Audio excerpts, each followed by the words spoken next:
सबसे पहले तो सभी दर्शकों को नमस्कार करता हूं और आज आपके एक पत्रकार साथी वो हो गए हैं सरदाना जी, तो उनको श्रद्धांजलि अर्पित करता हूं। और अभी आपने कहा किसान आंदोलन तो चल ही रहा है और सक्सेसफुल चल रहा है। हम हर मोर्चे पर जीत रहे हैं, चाहे हम केएमपी जाम करें, चाहे रेल जाम करें, चाहे भारत बंद करें। उसी का असर है कि आज सरकार एमएसपी पे खरीद भी कर रही है। सरसों की खरीद हुए तो कम से कम 15 दिन हो चुके हैं। हरियाणा, राजस्थान, उत्तर प्रदेश, मध्य प्रदेश, जहाँ जहाँ सरसों की हुई है, इस बार पूरी सरसों की एमएसपी पे खरीद हुई है। कानून बने न बने, कानून ये हमारी तो जीत है ना। कानून तो सरकार ने बनाना है। नहीं, कानून से होगी, लेकिन ये किसानों की जीत इसलिए है, किसानों ने एमएसपी पे खरीद करवा दी। सरकार की हार इसलिए है कि सरकार उस पर कानून नहीं बना पाई और किसानों ने उस कानून को लागू भी करवा दिया। जी। तो आपकी जो मुख्य मांग थी एमएसपी पे खरीद हो, तो वो तो पूरी हो गई। नहीं, अभी सरकार में लिखित में नहीं मिली है ना हमें। हम लिखित में कानून बनाना चाहते हैं और सरकार कानून बनाए। जो 6% एमएसपी पे खरीद होती थी, उसे हम 100% पे लेके जाएंगे। अभी तो सरसों की हुई है, अभी गेहूं की कहाँ हुई है। गेहूं की तो अभी खरीद चल रही है। यूपी, बिहार, इधर आज भी गेहूं की खरीद 1700-1800 हो रही है, जो 1975 भाव है। तो अभी भी है, बहुत कम है।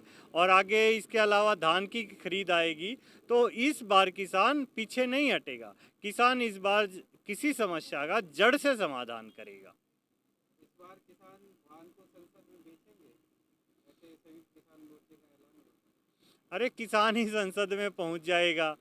धान तो जहां बिकना है वहीं बिकेगा, ठीक है। चावल खाने की वस्तु है, संसद में रखने की वस्तु नहीं है। तो किसान अन्न का उत्पादन खाने के लिए करता है, संसद में रखने के लिए नहीं।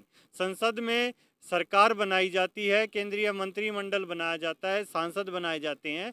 हाँ, वो भी इस बार किसान ही बनाएगा।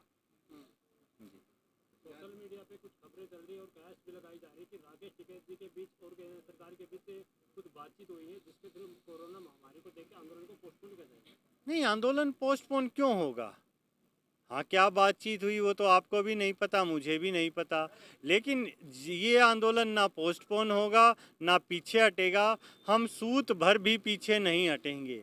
सरकार से जो डिमांड लेकर आए थे, तीनों काले कानून वापसी की, एमएसपी पे गारंटी की, और उसके बाद अब हमारी डिमांड बढ़ती जाएगी। जितना लंबा आंदोलन चलेगा, हम सरकार बदलने की डिमांड भी इसमें रख देंगे।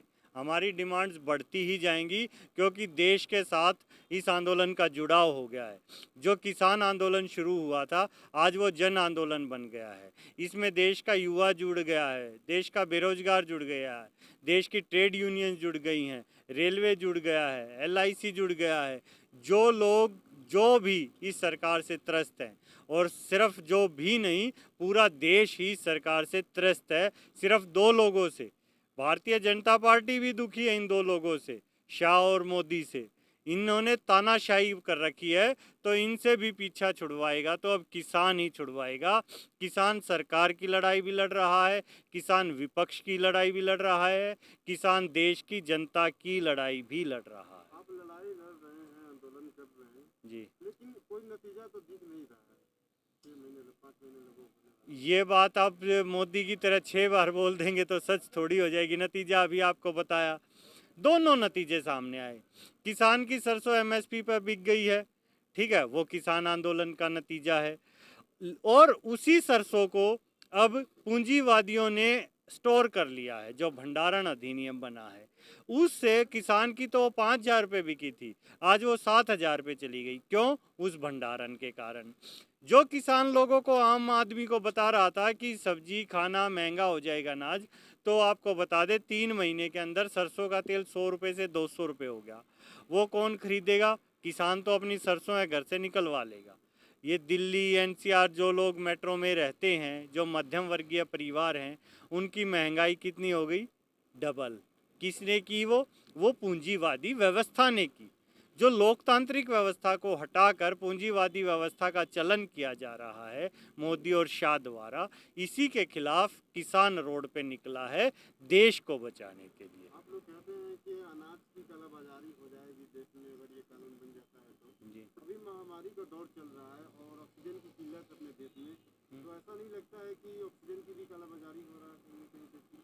बिल्कुल हो रही है। हम कौन सा गलत कह रहे थे कि कालाबाजारी नहीं होगी। इस कोरोना काल में 3 चीज़ें बिकी। एक ये जो मास्क आप लोगों ने लगा रखा है, आपने इससे पहले शायद जीवन में मास्क नहीं लिया होगा, नहीं लगाया होगा, खरीदा नहीं होगा।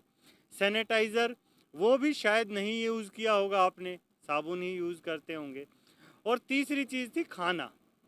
तो इन्होंने देखा ये तो सैनिटाइज़र और मास्क ये पूंजीपति लोग कॉरपोरेट्स बनाते हैं, तो उनको एक बड़ी मार्केट मिल गई। 150 करोड़ की आबादी जिस देश की है, तो कितनी बड़ी मार्केट उनको मिली इस चीज़ के लिए।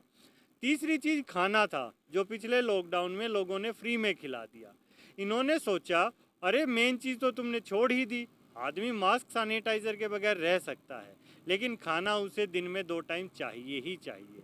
तो इन्होंने 5 जून को ये अध्यादेश लेके आए और ये कालाबाजारी के लिए कि इस खाने पे और कब्जा करो। खाना कितना समझते हैं आप, कितना अनाज उत्पादन होता है? आप गवर्नमेंट ऑफ इंडिया के डाटे देखिए। जो गेहूं का उत्पादन है, मोटे अनाज में गेहूं यूज़ होता है, वो हरियाणा, पंजाब, वेस्टर्न यूपी इधर ही होता है, कुछ राजस्थान, मध्य प्रदेश, क्योंकि ये 4 से 8 डिग्री टेम्परेचर की फसल है। दक्षिण भारत के अंदर इतना टेम्परेचर ही नहीं जाता, ये बार बार कहते हैं यहाँ। तो ये लिमिटेड एरिया में होता है और टोटल 1 से 1.5 लाख करोड़ तक का होता है। अडानी इनके पास कितना है, बैंकों से इनको 6 लाख करोड़ रुपया दे रखा है, तो ये 3 साल का भी स्टोर कर सकते हैं हिंदुस्तान का अनाज। अगर 3 साल इन्होंने स्टोर कर लिया, मैं ये कहता हूँ हिंदुस्तान की 138 करोड़ जो आबादी है, उसका इन्होंने इतना स्टोर कर लिया, तो रोटी कहाँ से खाएंगे? जो आज ऑक्सीजन की कालाबाजारी दिख रही है, ऑक्सीजन कितने मरीज यूज़ कर रहे होंगे? 1 करोड़। एक्टिव केस कितने हैं हिंदुस्तान में कोरोना के, बताइए आप? अभी 1 करोड़ भी नहीं हुए हैं। तो आप पूंजीवादी व्यवस्था का सिस्टम देखिए, वो 138 करोड़ लोगों की चीज़ कैप्चर करना चाहते हैं। जब ऑक्सीजन की इतनी कालाबाजारी है, 1 करोड़ केस एक्टिव भी नहीं है, तो 138 करोड़ पर देखिएगा अनाज की कैसे कालाबाजारी होगी। एक तरफ सरकार कहती है कि हम देश की अर्थव्यवस्था को 5 ट्रिलियन बनाएंगे, वही दूसरी तरफ अभी देखिए इस महामारी में ऑक्सीजन फॉरेन कंट्री से लेना पड़ रहा है, सऊदी अरब से लेना पड़ रहा है। क्या देश इतना गरीब हो गया कि अब हम दूसरे देश से हेल्प लेंगे? देश को तो इन्होंने भूटान, पाकिस्तान, बांग्लादेश से भी पीछे कर दिया है। ये मोदी शाह का अहंकार है इनका। ये सिर्फ अपना और कुछ 2 इनके दोस्त हैं, हम 2 हमारे 2, ये उस पूंजीवाद की तरफ देश को ले जा रहे हैं। आज इनने देश को धरातल में पहुंचा दिया है। ये इनकी तो और आप कभी प्रश्न करें तो इनका बेशक प्रश्न भी मत कीजिए, क्योंकि ये झूठ बोलते हैं। झूठ बोलते हैं हम ये कर देंगे 5 ट्रिलियन। अरे भाई 5 ट्रिलियन कहाँ हो गई? आप बताएं कि ये चीज़ अच्छी हुई है। मोदी ने कहा था कि 50 दिन तक, नोटबंदी में कहा था अगर गड़बड़ हो तो मुझे किसी चौराहे पे बुला लेना, टांग देना। आज कहाँ है? या तो वो ये बताए कि इससे ये फ़ायदा हुआ है और नुकसान हुआ है तो चौराहे पर आ जाएं। दम रखें। 56 इंच का सीना कहाँ चला जाता है? जब जनता को जवाब देने की बात आती है तो ये 56 इंच का सीना पता नहीं कहाँ गायब हो जाता है। देश को सिर्फ बहकाने के लिए अपनी मन की बात कहने आ जाते हैं। अरे भाई, देश ने आपको मन की बात बोलने के लिए नहीं, देश के मन की बात सुनने के लिए चुना है। सरकार हम इसलिए चुनते हैं कि वो हमारी सुने। जो देश की जनता चाह रही है वो सरकार करे। वो किसी कंपनी के बोर्ड ऑफ डायरेक्टर नहीं है कि ऊपर से आदेश देंगे और हमें वो मानने पे मजबूर होना पड़ेगा। लोकतांत्रिक देश में हम आज़ाद लोग हैं, और जब सरकार और विपक्ष मौन हो जाता है तो देश की जनता सड़कों पर आ जाती है। और जब किसान सड़कों पर आ जाता है तो ये चौधरी साहब ने कहा था कि वो सरकार की रीढ़ भी तोड़ देता है। किसान नेता गुरनाम सिंह चड्ढू ने एक बयान जारी किया है। उन्होंने ऑक्सीजन, बेड, ये सारी व्यवस्थाओं को लेकर कहा है कि जो जिन लोगों को ऑक्सीजन नहीं मिल रही, बेड नहीं मिल रही, वो एमएलए और एमपी से जाके बोले कि हमें दिलाइए। क्या कहना चाहेंगे? इसमें थोड़ा संशोधन कहता हूँ। उन्होंने ये नहीं कहा कि वो बोलें और दिलाएं, उन्होंने कहा उनके घर पे चले जाएं। और मैं भी इसका समर्थन करता हूँ।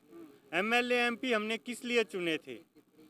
उनके घर जाना चाहिए। जो भी कोरोना से बीमार है उनके घर जाओ, उनके बेडरूम पे कब्जा कर लो। क्यों, किस लिए? आज 1 साल से ज़्यादा हो गया महामारी में, इन्होंने लॉकडाउन किया हुआ था। तो या तो वो एमएलए और एमपी ये बता दें कि हमने इतनी ऑक्सीजन प्लांट लगाए, इतने वेंटिलेटर खरीदे।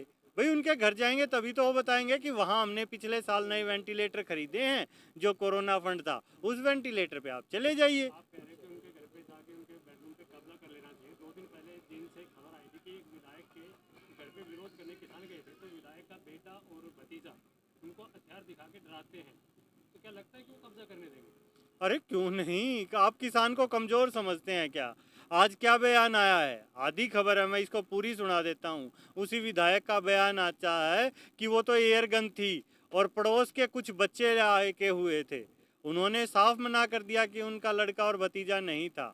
उन्होंने साफ कहा है कि बंदरों को भगाने के लिए पड़ोस के कुछ बच्चे एयर गन लेके आए थे।